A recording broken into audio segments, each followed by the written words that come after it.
nothing against, like, I love a good hysterical female song, but not like hysterical in like a charged, great, empowered way. It's just like, you know what I mean? You know that sound It's that's not like cheesy. a little, It's not yeah. cheesy. And anyways, women are people of multitudes. And, I think that it was important to me that it didn't just feel like someone's interpretation of like male gaze. Like it really was, this is what we like. This is what we listen to. This is what makes us feel these vibes.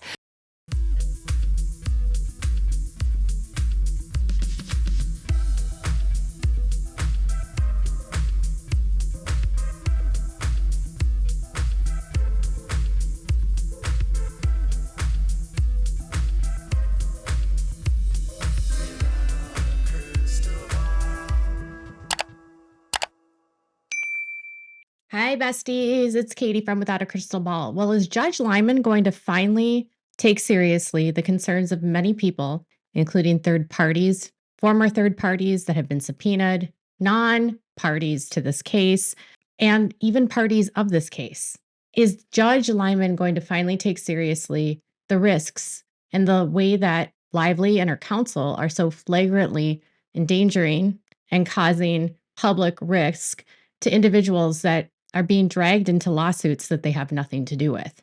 Well, it appears that the judge is not going to just dismiss some of these concerns because he has finally stated that he will consider a protective order barring Blake Lively from further subpoenas without a court order.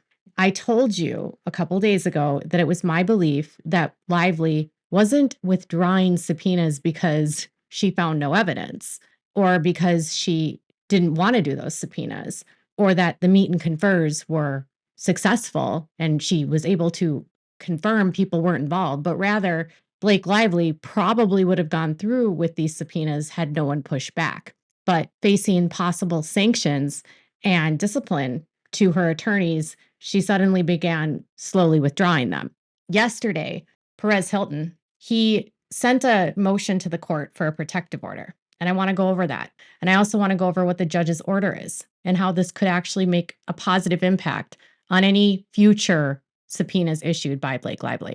Filing under his legal name, Mario Lavandaria, he asks the court for a protective order. And he says that on the 19th of July, he was served with a sweeping third-party subpoena issued by her counsel demanding private communications, unpublished materials, and internal records based solely on the fact that I publicly discussed the case of great civic interest as a part of my work as a journalist and media commentator. Upon examining other filings in this court, I am not alone in being targeted. Several other non-party creator journalists have also received similarly burdensome subpoenas from the plaintiff. This pattern raises serious concerns of discovery abuse, forum harassment, and an attempt to chill protected First Amendment speech. Plaintiff Blake Lively is on a fishing expedition and is seeking to harass and intimidate her critics, resulting in many creators having to spend countless hours and thousands of dollars to respond to these legally unfounded subpoenas.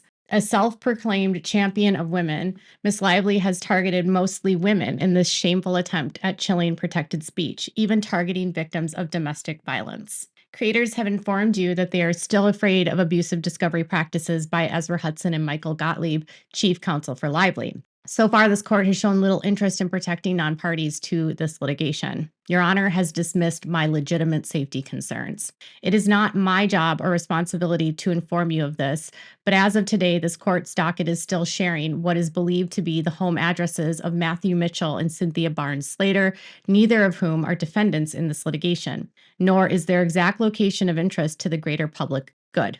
As of July 29th, of the below links, they're live on your docket. The same could have happened to me, a public figure with minor children living at home, and Your Honor showed little care. These threats are not merely hypothetical, they are very real. In May of 2025, a deranged criminal set fire at the home of one of the defendants, Steve Sarowitz, and threatened to kidnap his daughter. Police revealed that the text messages read, "If you fail to comply, we will take daughter's name hostage and she won't make graduation. At that point, we will ask for more money. And if you guys are prepared to spend $100 million to ruin the lives of Miss Lively and her family, we are sure you can spare a few for your daughter. I respectfully request that the courts exercise its supervisory authority and enter a protective order requiring plaintiffs to obtain leave of court before issuing any further non-party subpoenas in this case. He then says the legal standard is that Federal Rule of Civil Procedure provides that the court may, for good cause, issue an order to protect a party or persons from annoyance, embarrassment, oppression, or undue burden or expense. Courts have broad discretion under Rule 26C to fashion appropriate protective measures to prevent misuse of the discovery process. Where a party engages in patterns of aggressive or harassing third-party discovery, particularly against media figures or commentators, courts have not hesitated to intervene. Protective orders are especially appropriate where the burden falls on non-parties who are afforded special protection from unnecessary discovery demands. All extremely well put out. He says that the court has authority to require leave for further subpoenas, and he also reiterates that courts in this district have granted protective orders requiring prior approval before issuing further subpoenas when a party has shown a pattern of harassment or overreach. He also brings up a case that in Mattel versus Walking Mountain Productions, the court affirmed a protective order where the plaintiff issued subpoenas to harass a critic and suppress public discourse. And he says the burden on non-party warrants court intervention. Non-party should not be forced to spend time, energy, or legal resources defending against vague and overly broad discovery requests. He says that requiring leave of court is a modest, fair safeguard. That request does not bar discovery. Instead, it seeks a limited procedural safeguard requiring that future non-party subpoenas be approved by the court before service. This is a measured response to an emerging problem, not a blanket prohibition. And quite honestly, I would agree that it's unfortunate that it would take a third-party journalist like Perez to have to notify and tell the court, like, listen, I don't know what you're smoking, dude, but it's pretty obvious what Blake is doing. She's targeting journalists that are criticizing her, that are covering a public case. And she's not doing it because she has any legitimate reason to believe that any of us are actually being paid or running a smear campaign, but rather she's doing it because the coverage of her case is not favorable. We are critics of her. She wants to harass us, intimidate us, and abuse the legal system with these subpoenas.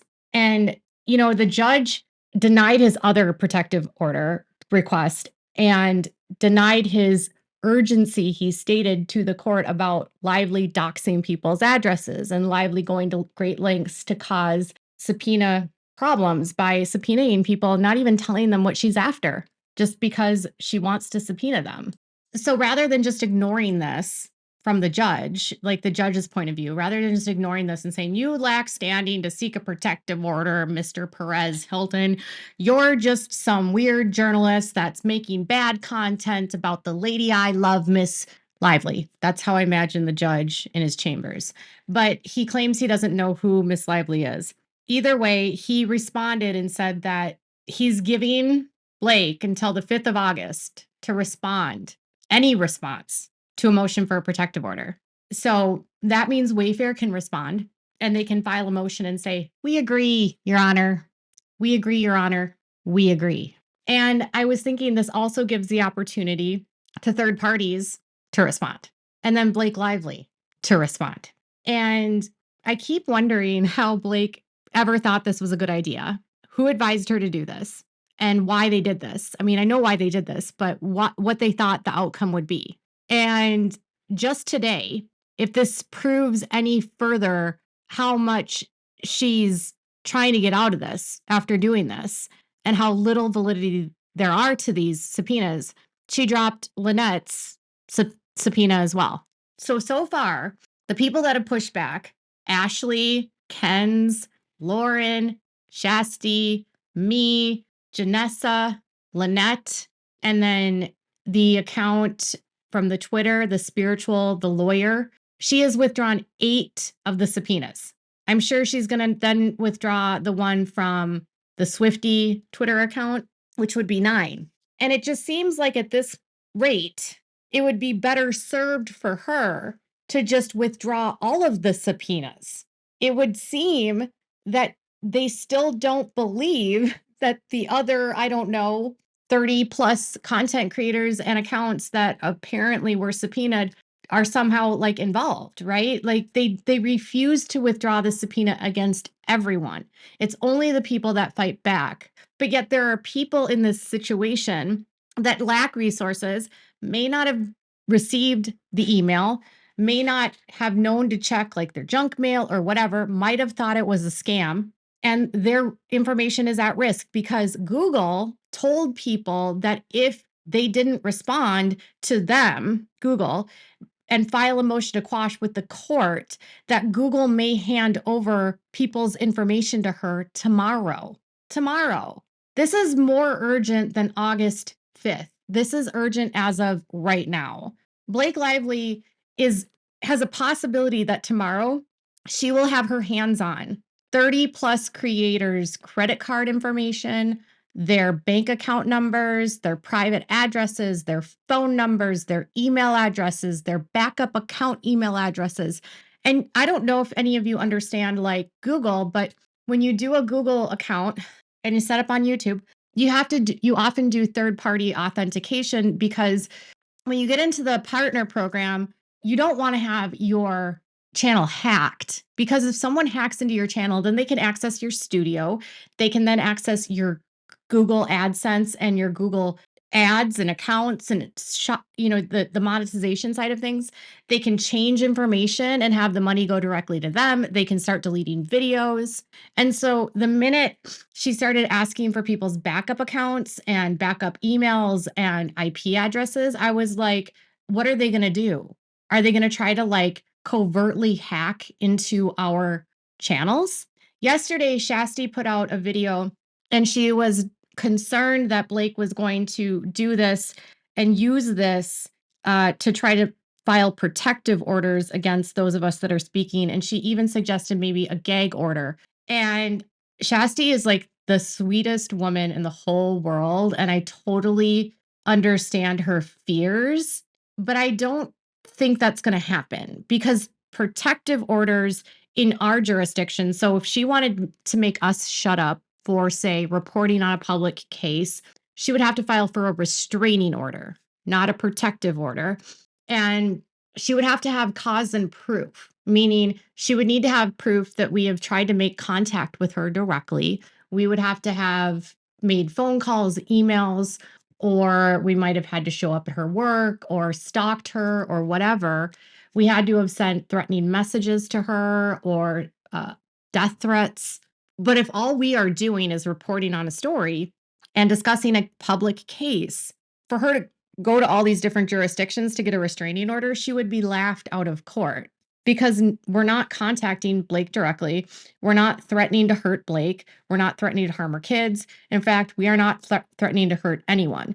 We don't want anyone harmed. And the only person that's actually been harmed in this case is Steve Sarowitz's family, his daughter, and his wife, right? Because of what happened at his house and the kidnapping threat against his daughter. So I don't think it's about a gag order. Knowing that Ryan has a long history in information and marketing, Ryan has interest in data lists, marketing lists, and he also has worked for companies that work in technology. MNTN, which is a programming company that makes like some sort of software that helps you do marketing. He's worked for Mint Mobile, who is being sued right now for illegally recording customers' calls in the state of California. They have had multiple lawsuits for data breaches at Mint Mobile, where customers' information has become susceptible and hacked and shared across other multi-channels. Mint Mobile has done very little to protect the privacy of their customers. Mint Mobile has been sued for doing things like not protecting their customers. So my initial thought was looking at the history of his business involvements.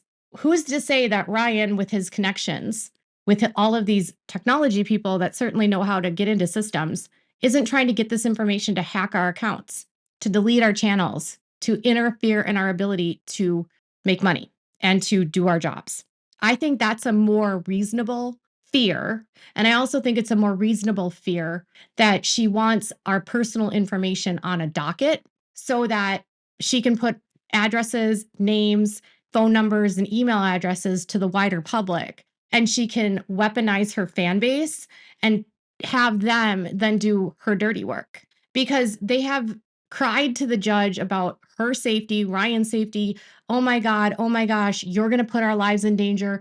Wayfair is so dangerous. Brian Friedman is going to punch us at the deposition. You know, Justin Baldoni is a predator. Jamie Heath is trying to cop a look. She's gone out of her way to send a message and a very, very, very harmful message to her fan base, eliciting emotion to them and weaponizing them against all of her critics. And so I think it's more probable that she wants people to be doxxed so that other people will go after her critics, cause harm, threaten, commit crimes, whatever needs to be done. And she does it covertly so that her hands are clean. And I think as well as to have our information and data to possibly leak it to have hackers hack our channels. That's my gut. I think it's less about gag orders and more about revenge. And I think that if the judge doesn't step in to do something, it's very clear to me that Blake and Ryan will stop at nothing to go after anyone that doesn't kiss their asses. I mean, think of Richard Fidek, who's in Canada, in Vancouver, who is merely a photojournalist working for a Canada entertainment news agency and Entertainment Tonight and Us Weekly and all of these media outlets as a journalist to take photographs, and how they framed him as hitting Ryan, then lied to police and said that he had tried to drive them off a road and hit him with a car. And the truth was, according to Richard, that Ryan had attacked his car, tried to punch out his window, allegedly went full on Deadpool, attacking his car, punching it, kicking it, and then ran to the police and said, oh, no, he hit me with a car. Stalked him, ran, paranoid. Ryan having a history of pulling off the road and screaming and yelling at paparazzi and why are you following me? Or what about the story about the extra on the Change Up who was practicing with their cameras as discussed by the director. And when the extra was practicing in the hallway, not anywhere near Ryan, he allegedly pinned and screamed at that extra and said, who are you? Why are you filming me? What are you doing? Richard Fidek told me something, and it's pretty simple what motivates Ryan. He said that Ryan had told him that he doesn't want anyone making money off of his image or his likeness. And so if other people are making money off his image and his likeness, like Fidek, which his image and likeness going to a magazine is what promotes Ryan. It's ironic, but he wants to control the money. He wants to make the money. And so a lot of this just comes down to Ryan wanting to control his image. Fidek also told me that Ryan is very vain, very narcissistic, and called Ryan a psychopath. He also said that there was no doubt in his mind that this entire orchestration and this whole lawsuit is not the brainchild of Blake Lively, but the brainchild of Ryan, because it's exactly what Ryan did to him. But just now, it's not Fidek trying to run him off a road and he's a dangerous man that, is hitting people with cars. Now it's Justin Baldoni is a predator. And now it's these content creators are dangerous.